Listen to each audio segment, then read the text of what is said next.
پہلے آپ وعدہ کریں کہ آپ یہ بات سن کر ہماری بستی سے نہیں جائیں گی، پھر میں آپ کو سب کچھ بتاتا ہوں۔ میں نے اس کے کہنے پر اس سے وعدہ کر لیا تھا۔ تو وہ نوجوان مجھ سے کہنے لگا کہ اماں جی، آپ یہ بات سن کر حیران ہوں گی کہ آپ اس وقت انسانوں کی نہیں بلکہ جنات کی بستی میں رہ رہی ہیں۔ اس کے منہ سے یہ بات سن کر میں خوفزدہ ہو گئی۔ پھر کہنے لگی کہ نہیں، تم جھوٹ کہتے ہو، ایسے کیسے ہو سکتا ہے، بھلا جنات تو بڑے ڈراؤنے اور خوفناک ہوتے ہیں۔ تو وہ یقین سے کہنے لگا کہ نہیں اماں جی، ہم بھی بہت ڈراؤنے اور خوفناک ہیں، لیکن ہم عام حالات میں انسانی شکل میں رہنا پسند کرتے ہیں تاکہ کوئی ہمیں دیکھ کر خوف زدہ نہ ہو، اور پھر آپ ایک انسان ہیں، اس وجہ سے ہم آپ کے سامنے اپنی اصلی حالت میں نہیں آنا چاہتے۔ اب تو میرے چہرے کی رنگت ہی پیلی پڑ گئی تھی۔ پھر وہ نوجوان مجھے بتانے لگا کہ اپنے قبیلے کے سردار کے کہنے پر ہم اس سنسان جگہ پر آ کر بس گئے تھے۔ پھر دھیرے دھیرے ہم نے یہاں پر پوری جنات کی ایک بستی بنا لی۔ ہم اپنے گھروں کے ساتھ یہاں بڑے عیش و آرام سے رہ رہے تھے، لیکن برا ہوا ہماری قسمت کا جب ایک شیطانی جنات جو کہ اس قبیلے کا ہزاروں سالوں سے دشمن تھا، اسے خبر ہو گئی کہ ہم یہاں چھپ کر رہ رہے ہیں۔ ہم اس سے ہرگز نہ چھپتے اگر جو ہمارے ساتھ ہمارے بچے اور بیوی نہ ہوتے۔ انہیں معلوم تھا کہ ہمارے بیوی بچے ہماری کمزوری ہیں، اس لیے وہ ہمیں کمزور کرنے کے لیے ان پر حملہ کرنے کا ارادہ رکھتا تھا۔ ہمارے سردار کو بھی اس کے ناپاک ارادوں کی خبر نہ ہوئی تھی۔ یہاں کے رہنے والے سارے ہی جنات نے اپنا گھر بسا لیا تھا۔ سب کے ہاں ہی ایک ایک بچے نے جنم لیا تھا۔ میں اپنی ماں کے ساتھ رہتا تھا۔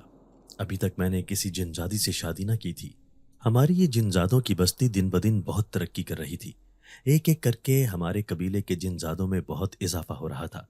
ہم چاہتے تھے کہ جلد ہی ہماری نئی نسل جوان ہو جائے اور یوں ہمارا قبیلہ جنات کا سب سے طاقتور قبیلہ بن جائے، لیکن وہ شیطانی جنزاد اس سے پیچ و تاب کھا رہا تھا۔ پھر اس نے بدروحوں اور خطرناک چڑیلوں کو اپنے ساتھ ملایا اور ان کے ساتھ مل کر ایسا خطرناک عمل کیا کہ ایک رات ہم سب بستی والے سوئے تو اٹھ نہ سکے۔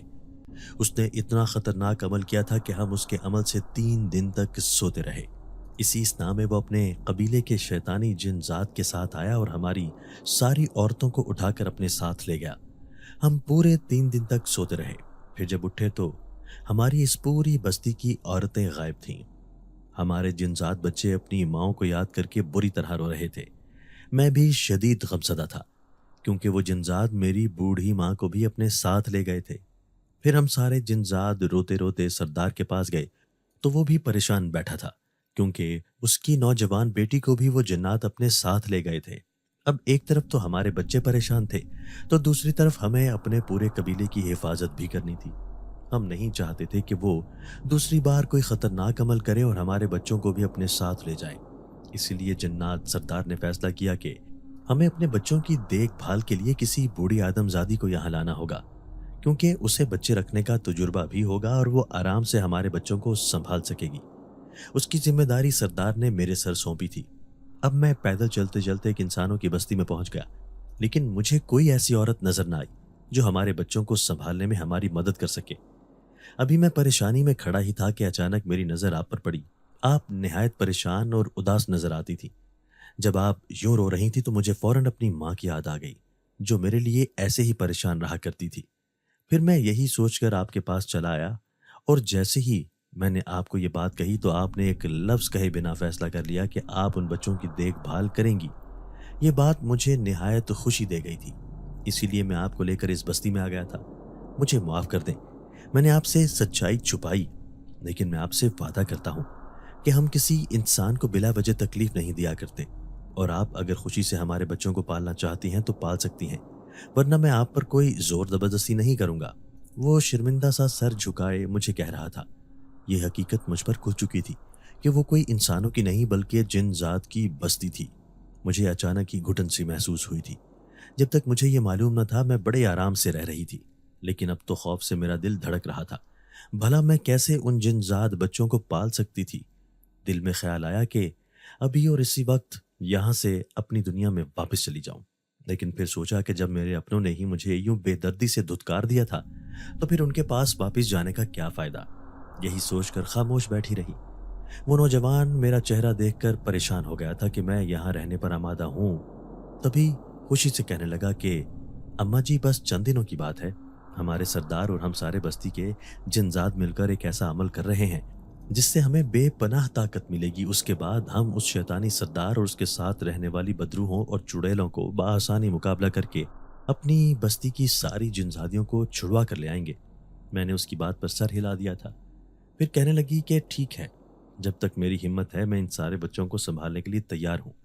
ویسے بھی جس طرح دوسری مخلوق کے بچے ہوتے ہیں ویسے ہی جنات کے بھی ہو سکتے ہیں۔ اب مجھے اس پوری بستی کا راز معلوم ہو گیا تھا۔ اگرچہ میں انسان تھی لیکن مجھے حیرت اس بات پر ہوتی کہ مجھے ان سے ذرا بھی خوف محسوس نہ ہوتا تھا۔ وہ ایسے ہی ہماری طرح چلتے پھرتے کھاتے پیتے تھے۔ ان کا پہننا اوڑھنا سب بالکل انسانوں کی طرح ہی تھا۔ میں رات کو سوتی تو مجھے یوں محسوس ہوتا جیسے وہ بچے میرے پلنگ کے دائیں بائیں آگے پیچھے کھڑے ہو کر مجھے غور سے دیکھ رہے ہیں۔ جب آنکھ کھلتی تو سامنے کوئی بھی نہ ہوتا تھا۔ شاید ذہن کے کسی کونے میں ان کا ڈر بیٹھ گیا تھا، اسی لیے مجھے یہ محسوس ہو رہا تھا۔ پھر میں نے ایک دن اس جنزاد سے کہا کہ کیا تم مسلمان جنات ہو؟ تو وہ نوجوان جنزاد مجھے کہنے لگا کہ ہاں اماں جی، الحمدللہ ہم ساری بستی کے جنزاد مسلمان ہیں اور ہمیں اس بات پر فخر ہے۔ پھر میں نے کہا کہ ٹھیک ہے، میں تمہارے ان بستی کے بچوں کو قرآن پاک پڑھایا کروں گی تاکہ میرا یہاں رہنے کا کوئی عمل ضائع نہ ہو۔ میں چاہتی ہوں کہ جب میں یہاں سے جاؤں تو ان ننھے بچوں کے ذہنوں میں گہری چھاپ چھوڑ جاؤں تاکہ یہ کسی نہ کسی بہانے مجھے یاد رکھیں۔ وہ جنزاد میری بات سن کر بہت خوش ہوا۔ پھر کہنے لگا کہ ضرور اماں جی، کیوں نہیں۔ آپ سے پہلے میری ماں ان سارے بستی کے بچوں کو قرآن پاک پڑھایا کرتی تھی، لیکن اس شیطانی جنزاد نے جب سے اس بستی کی عورتوں کو اپنی قید میں رکھا ہوا ہے تب سے اس بستی کی تو پوری دنیا ہی اجڑ گئی ہے۔ یقین مانے آج آپ کی اس بات نے مجھے بہت خوشی دی ہے۔ پھر دوسرے دن میں نے سارے بچوں کو اپنے پاس بلایا اور انہیں قرآن پاک پڑھنا سکھانے لگی۔ میں خوش تھی کہ وہ میری ہر بات مانا کرتے تھے، میری بہت عزت کرتے تھے اور میں جو کہتی فوراً ہی اس پر عمل بھی کرتے تھے۔ انہیں دیکھ کر مجھے اپنے پوتے پوتیوں کی یاد آتی۔ وہ مجھ سے بڑے بدتمیزی اور بد تہذیبی سے بات کیا کرتے تھے، لیکن میری بہو نے انہیں میری عزت کرنا ہی نہ سکھائی تھی۔ میں سوچنے لگی کہ انسانوں سے اچھے تو یہ جنات ہیں جو مجھے اتنی عزت و احترام دے رہے ہیں۔ ایک دن میں اداس بیٹھی تھی کہ وہ جنات میرے پاس آیا اور کہنے لگا کہ اماں جی، اگر آپ کو اپنی دنیا کی یاد آ رہی ہے تو میں آپ کو لے کر چلتا ہوں۔ آپ اپنے بچوں کو ایک نظر دیکھ کر آ جائیں تاکہ آپ کے دل کو تسلی ہو جائے۔ میں اس جنزاد کی بات سن کر سوچنے لگی کہ اس جنزاد کو کیا پتا کہ میری اولاد تو بالکل بھی میری عزت نہیں کرتی، پھر بھی میں انہیں ایک نظر دیکھنا چاہتی تھی کہ میں اتنے دنوں سے گھر سے غائب تھی اور وہ مجھے ڈھونڈ بھی رہے ہیں یا پھر مجھ پر فاتحہ پڑھ کر بیٹھ چکے ہیں۔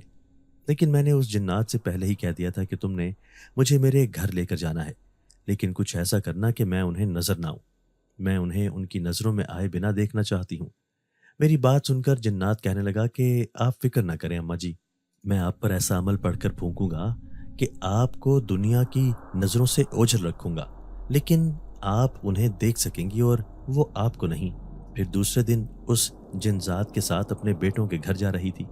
جیسے ہی میں نے اپنے سب سے چھوٹے والے بیٹے کے گھر میں قدم رکھا تو میرے کانوں میں میری بہو کی آواز آئی تھی، جو میرے بیٹے کو کہہ رہی تھی کہ اچھا بھلا تمہاری ماں کی پینشن کا آسرا تھا، دیکھو اب وہ نہ جانے کہاں غائب ہو گئی ہے۔